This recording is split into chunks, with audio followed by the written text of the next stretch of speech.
जय महादेव। आज की मनसा महादेव कथा प्रारंभ करने जा रहे हैं। सभी भक्तजन आ चुके हैं। अब हम कथा प्रारंभ कर रहे हैं। आज के ये दर्शन लाभ और अब हम कथा प्रारंभ करने जा रहे हैं। एक समय कैलाश पर्वत पर जबकि चारों ओर 18 बार वनस्पति फल फूल रही थी, सुंदर मंद सुगंधित हवा चल रही थी। ऐसे समय शिव जी तथा पार्वती जी एक सुंदर आसन पर विराजमान होकर इस छटा को देख रहे थे।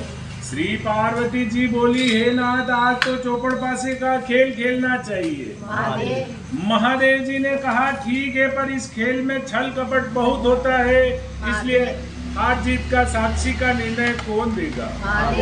तब तो पार्वती जी ने अपने अंग से मेल उतार कर उसका एक पुतला बनाकर बिठा दिया, जिसे श्री महादेव जी सर जीवन कर बोले, हे पुत्र अंगद, हम दोनों चौपड़ पासे का खेल खेल रहे हैं, सो तू हमारे हारने जीतने की साथ करना। चौपड़ पासे का खेल शुरू हुआ। महादेव जी ने 2 बार पासे फेंके और अंगद से पूछा, बता कौन हारा और कौन जीता? तो अंगद ने कहा कि आप जीते तथा पार्वती जी हारे। जब तीसरी बार पार्वती जी ने पासे फेंके और अंगद से पूछा, बता कौन हारा और कौन जीता? यद्यपि इस बार पार्वती जी जीती थी, परंतु अंगद ने सोचा, मैं महादेव जी को हारा कहूंगा तो वह मुझे श्राप दे देंगे। अतः उसने कह दिया कि महादेव जी जीते तथा पार्वती जी हारे। यह सुनते ही पार्वती जी को क्रोध आ गया और क्रोध में आकर अंगद को श्राप दे दिया, जा तू कोढ़ी हो जा और भटकता फिर। तब तो पार्वती जी के श्राप से कोढ़ी व दुखी हुआ अंगद इधर उधर भटकने लगा। भटकते भटकते एक दिन एक विशाल भयंकर जंगल में जा पहुंचा, जहां उसे 12-12-24 कोस के बीच एक तालाब दिखाई दिया, जिसके आसपास बड़ पीपल के कई पेड़ खड़े थे। वहाँ इंद्राणियां, ब्रह्माणियां, बहुत से देव देवताओं की स्त्रियां मिलकर वहाँ व्रत कर रही थी। तब तो अंगद ने उन्हें ऐसा करते हुए देखकर कहा कि बहनों, आप यह क्या कर रही है? तो देवांगनाओं ने उत्तर दिया कि हम महादेव जी के मनसावाचक व्रत को कर रही है, जिसके करने से सभी मनोकामना शिव जी महाराज पूर्ण करते हैं। तो अंगद ने कहा कि इस व्रत को तो मैं भी करना चाहूंगा। तो देवांगनाओं ने उसकी इच्छा को देखकर चावल सुपारी जलाकर व्रत प्रारंभ कराने का संकल्प करा दिया और कहा कि श्रावण महीने के कृष्ण पक्ष के प्रथम सोमवार से इस व्रत को शुरू किया जाता है। उस दिन किसी कुंवारी कन्या के हाथ से 2 पुनी सूत कटवाकर उसका डोरा बनावे, पीली गेरू में रंगे और फिर उसकी डोरे की महादेव जी के पूजन तथा आगे हर सोमवार व्रत करता रहे। फिर कार्तिक सुदी चौथ के दिन उसका उजमना करे। उस दिन की 4.25 सेर आटा, 1.25 सेर घी, 1.25 सेर गुड़ का गांव में तोल बूझ कर उसका चूरमा बनावे और उसका महादेव जी के भोग धरकर 4 बराबर भाग कर लेवे। प्रथम भाग शिव जी को निमित्त कर देवे, अर्थात किसी नाथ को दे देवे। दूसरा भाग किसी ब्राह्मण को दे देवे और तीसरा भाग किसी गौ को खिला देवे और चौथा भाग आप स्वयं प्रसाद के तौर पर ग्रहण करें तथा शेष बिना राजा रंग के छोटे बड़े का भेदभाव किए सबको बराबर बराबर बतरा देवे। और डोरा जो बनाया जाता है, जब तक व्रत करें स्वयं धारण करें और उद्यापन के बाद उसे जल में पधरा देवे। बस यही इस व्रत का विधान है। तब तो अंगद ने नियमानुसार मनसावाचक व्रत प्रारंभ किया और लगातार 4 वर्ष तक करता रहा। इधर एक दिन बैठे ही बैठे पार्वती जी को अंगद की याद आई। वियोग से घबरा कर महादेव जी से पार्वती जी कहने लगी कि हे नाथ, कोई ऐसा उपाय बतलाइए जिससे कि अंगद घर वापस लौट आए। तो भगवान शंकर जी पार्वती जी से कहने लगे कि हे प्रिय, तुम मनसावाचक व्रत करो, तुम्हारी इच्छा अवश्य पूरी हो जाएगी। तब तो श्री पार्वती जी ने भी विधि अनुसार डोरा बनाकर व्रत प्रारंभ किया और जो ही व्रत समाप्त हुआ, अंगद कोढ़ रहित होकर विचरण करता हुआ पार्वती जी से आ मिला। तो पार्वती जी ने पुत्र अंगद को देखकर खुशी के मारे हंसने लगी। परंतु अंगद ने सोचा मैं माताजी के बिना बुलाए लौट आया हूँ, यह जानकर हंस रही है, इसलिए वह गुस्से में भरकर वापस लौटने लगा। महादेव। तो पार्वती जी ने उसको उठकर पकड़ लिया और बोली कि हे बेटा, फिर से तू कहाँ जा रहे हो? महादेव। तो अंगद बोला कि हे माता, मैं बिना बुलाए लौट आया हूँ, यह जानकर आप हंस रही है, इसलिए मैं वापस जा रहा हूँ। महादेव। तो पार्वती जी बोली, नहीं बेटा, मैं तुम्हारे आने से नहीं हंसी हूँ, महादेव। मैं तो मनसावाचक व्रत के प्रभाव को देखकर हंसी हूँ, महादेव। जिसे कि मैंने तुम्हारे मिलने की इच्छा से किया था। महादेव। तो अंगद बोला कि हे माता, यह व्रत तो मैंने भी किया है। महादेव। तो पार्वती जी बोली, यह व्रत तूने किया तभी तो तेरे श्राप का प्रभाव नष्ट हो गया, महादेव। और यह व्रत मैंने किया जिससे मुझे खोया हुआ पुत्र फिर से आकर मिल गया। महादेव। परंतु बेटा, अब तेरी क्या इच्छा है सो मुझसे कह। महादेव।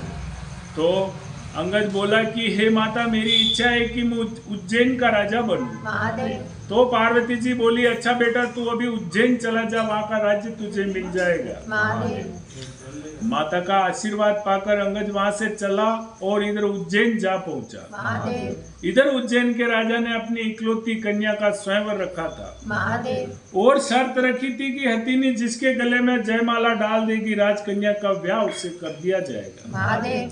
अतः स्वयंवर के ठीक समय पर एक हथिनी को श्रृंगार कराया गया, महादेव। तथा उसकी सूंड में वरमाला देकर कहा गया महादेव। कि हे हथिनी, तू देवी के समान है, अतः इस सभा में जो तुम्हें राजकन्या के योग्य व दिखाई दे, उसके गले में वरमाला डाल दे। महादेव। हथिनी माला लेकर चली, इधर जहाँ अंगद बैठा था वहां पहुंचकर उसके गले में वरमाला डाल दी। महादेव। यह देखकर लोगों ने कहा कि यह न मालूम कौन है, हथिनी चूक गई है। महादेव। अतः इस लड़के को वहां से, अंगद को वहां से हटा दिया गया। महादेव। फिर हथिनी को माला देकर प्रार्थना की गई कि हे हथिनी, इस सभा में जो तुम्हें राजकन्या की योग्य वर दिखाई दे, जो उज्जैन का राज्य अच्छी तरह संभाल सके, महादेव। उसके गले में वरमाला डाल दे। महादेव। तब हथिनी दूसरी बार माला ले जाकर फिर से अंगद के गले में वरमाला पहना दी। महादेव। तो लोग कहने लगे कि हथिनी इस लड़के से परच गई है, महादेव। अतः उसे दरवाजे से बाहर बिठा दिया गया। परंतु जब हथिनी को तीसरी बार माला दी गई तो हथिनी दरवाजे से बाहर निकलकर फिर से उसी बालक के गले में वरमाला डाल दी। फिर क्या था, राजा ने कहा जैसा होनहार है होगा, और नगर सेठ को बुलवाया और कहा कि इस बालक को तुम अपने घर ले जाओ और फला लग्न पर इसे सज धज कर बारात सजा कर ले आओ। तो नगर सेठ बालक को अपने घर ले गया और लड़के का खूब श्रृंगार कराकर तथा बारात सजाकर लग्न के समय ले आया। बड़ी धूमधाम के साथ विवाह संपन्न हुआ और राजा ने राजपाट कन्यादान में दे दिया। बोल मंचा जय। विवाह पश्चात जब वरवधु महलों में गए तो राजकुमारी ने अंगद से पूछा कि हे नाथ, आपकी जाति क्या है, आपका नाम क्या है और आपके पिता व ग्राम का नाम क्या है। तो अंगद ने कहा कि हे राजकुमारी, मैं शिव पार्वती जी का लड़का हूँ, मेरा नाम अंगद है। तो राजकुमारी ने कहा कि महाराज, आपकी इस बात को कोई कैसे सच्ची मान सकता है, आप सत्य सत्य बतलाइए, वास्तव में क्या बात है। तब तो अंगद ने अपने पैदा होने की सारी कथा राजकुमारी को कह सुनाई और अपने श्राप व मनसावाचक व्रत के प्रभाव से छूटकर उज्जैन राज्य पाने का सारा वृतांत कह सुनाया। यह सुनकर राजकुमारी को संतोष हुआ और दोनों सुखपूर्वक रहने लगे। थोड़े दिनों पश्चात अंगद ने कहा कि हे राजपुत्री, मेरी राज्य करने की अवधि पूरी हो चुकी है, अतः मैं अपने माता पिता के पास कैलाश जाना चाहता हूँ। तेरी क्या इच्छा है सो मुझसे कह। तो राजकुमारी बोली कि हे नाथ, मैं तो पुत्र धन व राज्य का सुख चाहती हूँ। तब तो अंगद ने कहा कि तुम मनसावाचक व्रत करो, तुम्हारी इच्छा अवश्य पूर्ण हो जाएगी। तो राजकुमारी बोली कि हे नाथ, जब आप कैलाश चले जाएंगे तो मेरे पुत्र कैसे होगा। तब तो अंगद ने कहा कि राजपुत्री, तुम मनसावाचक व्रत के प्रभाव से तुम्हें बिना गर्भावास के पुत्र मिलेगा। और ऐसा कहकर मनसावाचक व्रत की सारी विधि समझाकर अंगद जी वहां कैलाश चले गए। इधर राजकुमारी ने पति की आज्ञा अनुसार मनसावाचक व्रत शुरू किया और लगातार 4 वर्ष तक करती रही। इससे भगवान शंकर जी बहुत प्रसन्न हुए और एक दिन जब रानी दातुन कर रही थी तो अपनी दासी को ऊपर महल में जल की लानी लेने के लिए महल में भेजा। जब दासी ऊपर महल में जाकर क्या देखती है कि एक सोने के पालने में एक सुंदर सा बालक सोया हुआ अपना अंगूठा चूस रहा है। तब दासी ने दौड़ते हुए नीचे आकर रानी को सारा हाल कहा और उसे ऊपर ले गई। तब रानी ने बालक को उठाकर छाती से लगा लिया और महादेव जी से प्रार्थना करने लगी कि हे नाथ, यदि आपने मुझे यह पुत्र दिया है तो मेरे स्तनों में दूध पैदा कीजिए। रानी के इतना कहते ही उसके स्तनों में दूध भर आया और सारे नगर में खुशी छा गई और सभी मनसावाचक व्रत को सराहने लगे और बालक का नाम फूलकुंवर रखा गया। धीरे धीरे फूलकुंवर बड़ा हुआ। अब सभी उसे राजकुमार कहकर पुकारने लगे। एक दिन राजकुमार ने अपनी माता से पूछा कि हे माता मेरे पिता कौन है, उनका नाम क्या है और वे इस समय कहाँ पर है? तो रानी ने कहा कि हे पुत्र, तेरे पिता का नाम अंगद है। वे महादेव जी के पुत्र हैं और इस समय कैलाश में है।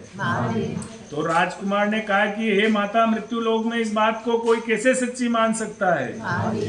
तब तो रानी ने अंगद की उत्पत्ति और उनके श्राप और मनसावाचक व्रत के प्रताप से उज्जैन राज्य पाने की सारी कथा कह सुनाई और उनकी स्वयं की उत्पत्ति की सारी बातें कह सुनाई और कहा कि हे पुत्र, मनसावाचक व्रत करने वाले मनुष्य के लिए कोई भी बात असंभव नहीं है।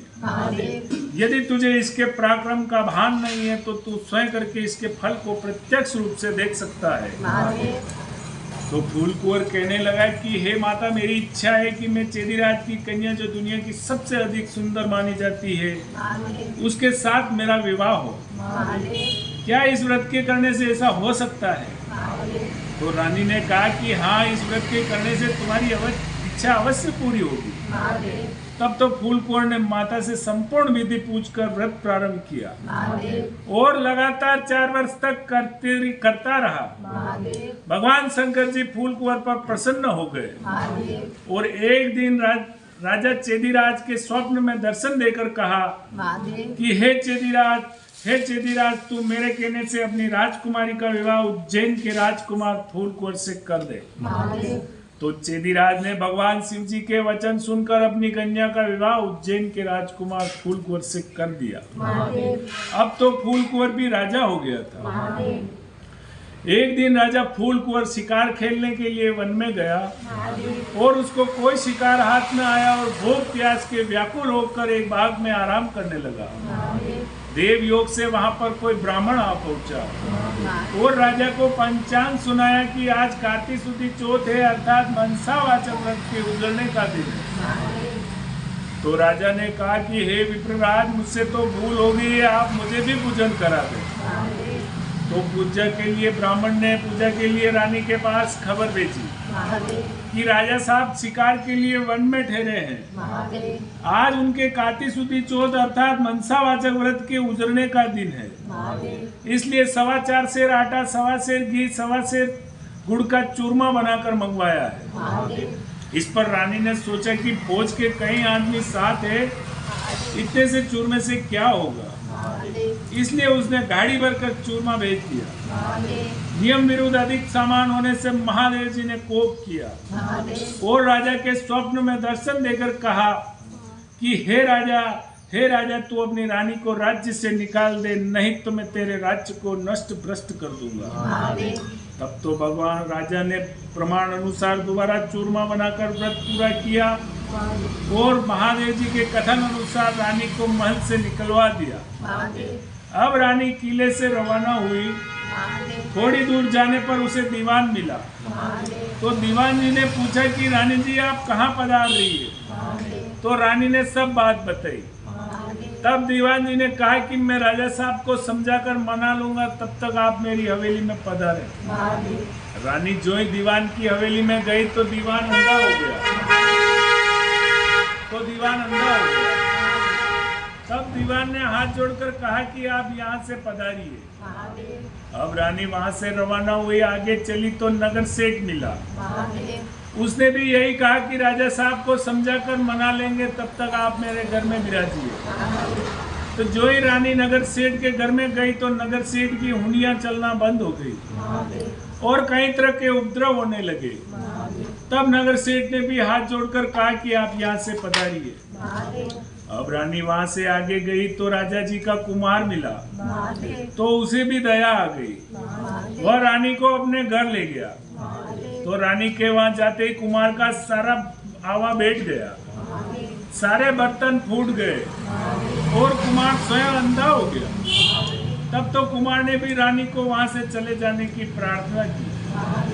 तब रानी वहां से निकली तो राजा जी का में एक माली मिला, उसे भी रानी पर दया आ गई।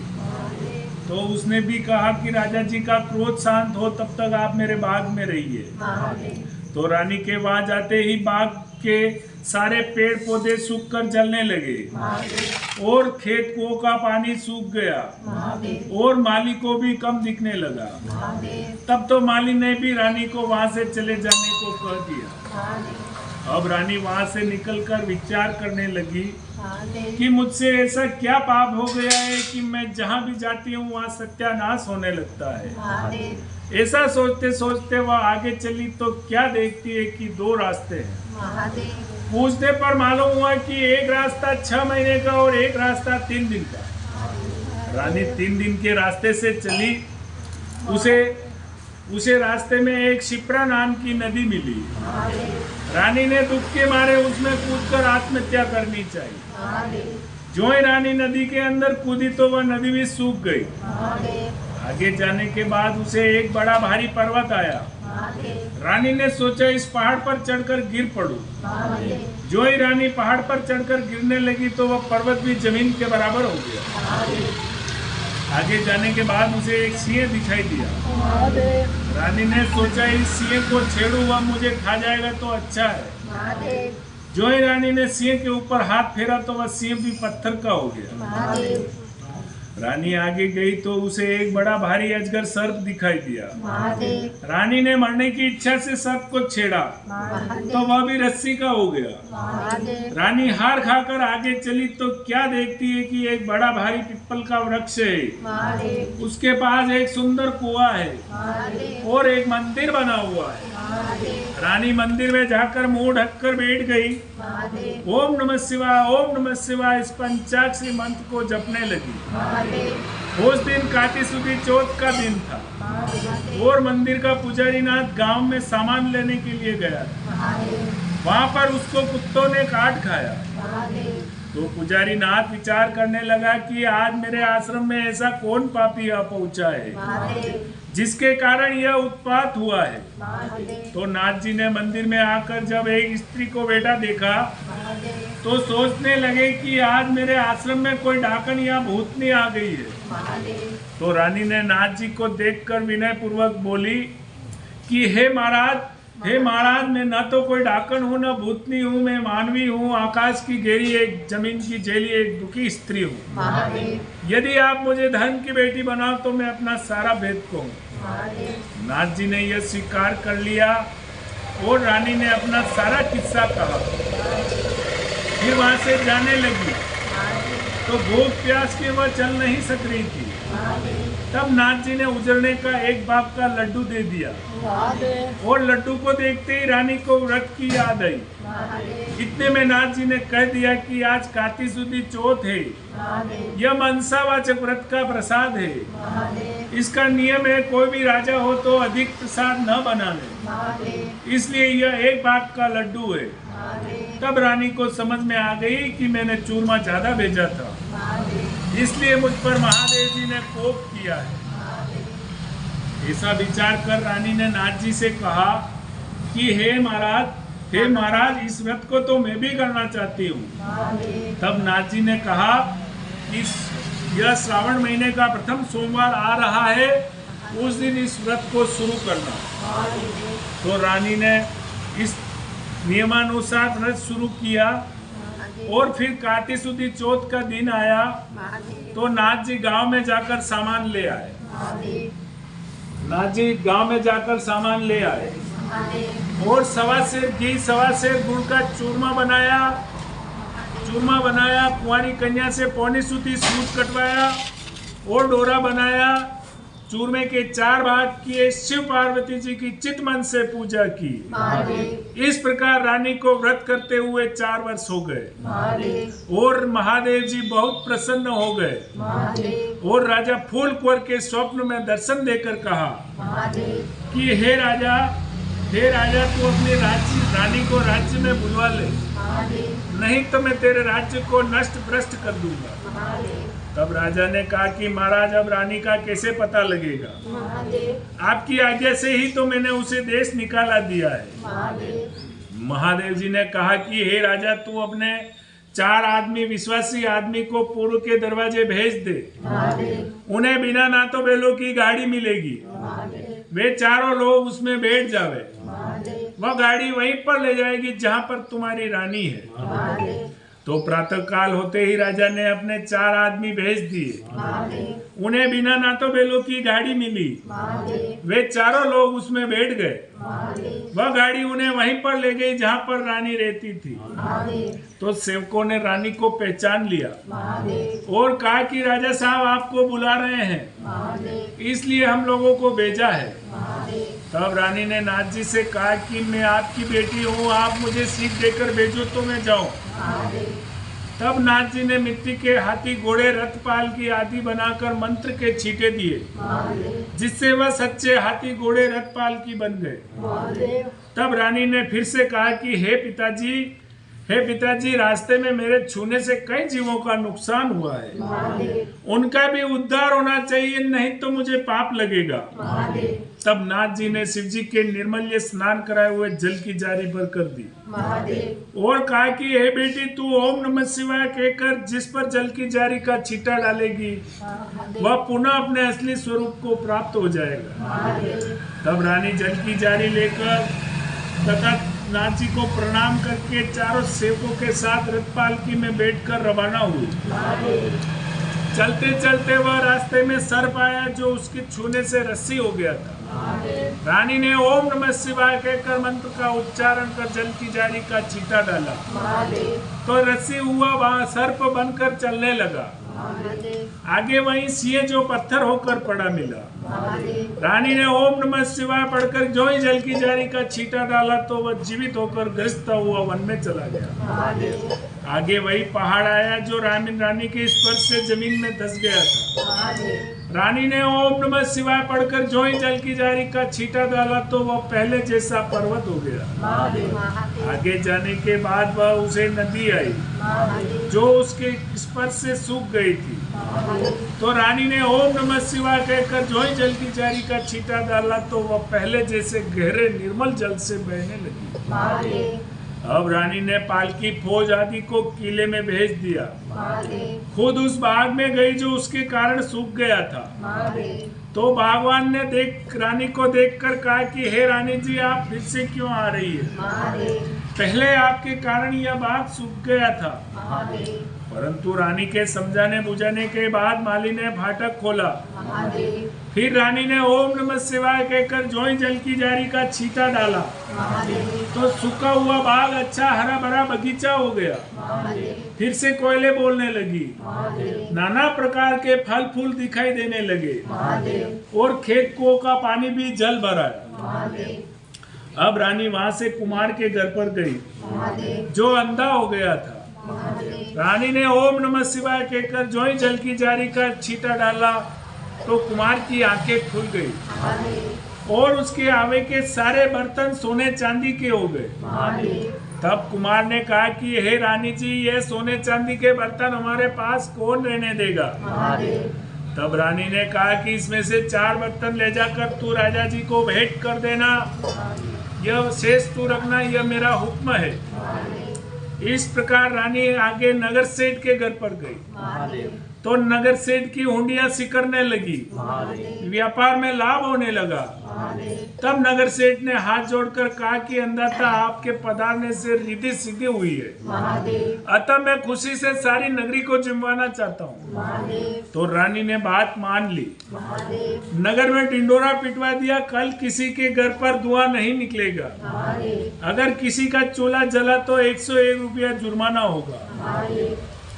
तो आगे चलने के बाद वह दीवान जी के यहाँ पहुंची तो दीवान जी की भी आंखें खुल गई, सर्वत्र आनंद छा गया। अब रानी साहिबा किले में पधारी तो राजा जी ने बड़ा भारी स्वागत किया और जलसा मनाया। दूसरे दिन नगर सेठ ने सारे नगर को जिमवाया और किले में जाकर रानी जी से प्रार्थना की, अन्यथा आप भी आरोगी। तो रानी ने कहा कि आज मेरे काती सुदी चौथ के उजरने का दिन है, सो किसी भूखे आदमी को जिमवा कर जिमूंगी। परंतु सारे नगर के लोग तो नगर सेठ के यहाँ पर जिमने गए थे। ढूंढते ढूंढते धोबी घाट पर एक अंधी बहरी कोड़ी धोबिन भूखी पड़ी हुई मिली। रानी की आज्ञा से उसे लाया गया और उसे स्नान कराया गया। स्नान कराते उसका सारा कोढ़ मिट गया और उसको जो ही मनसावाचक व्रत की सारी कथा सुनाई। कथा सुनाते उसके लिए स्वर्ग से विमान आया और बूढ़ी धोबिन कथा सुनने प्रसाद लेने मात्र से सदैव सदैव के लिए वैकुंठ चली गई। इस प्रकार राजा रानी हर साल मनसावाचक व्रत करते रहे। अंत में पुत्र को राजगद्दी देकर शिवलोक सिधार गए। बोल मनसा महादेव की जय। इस प्रकार मनसावाचक व्रत अर्थात शिव पार्वती व्रत की बड़ी भारी महिमा है। श्रावण महीने के प्रथम सोमवार से कार्तिक सुदी चौथ का यह सर्व मनोवांछिक फल देने वाला है। बोल मनसा महादेव की जय। बोल शिव पार्वती मैया की जय। बोल हरि रामेश्वर महादेव की जय। बोल चार भुजा नाथ की जय।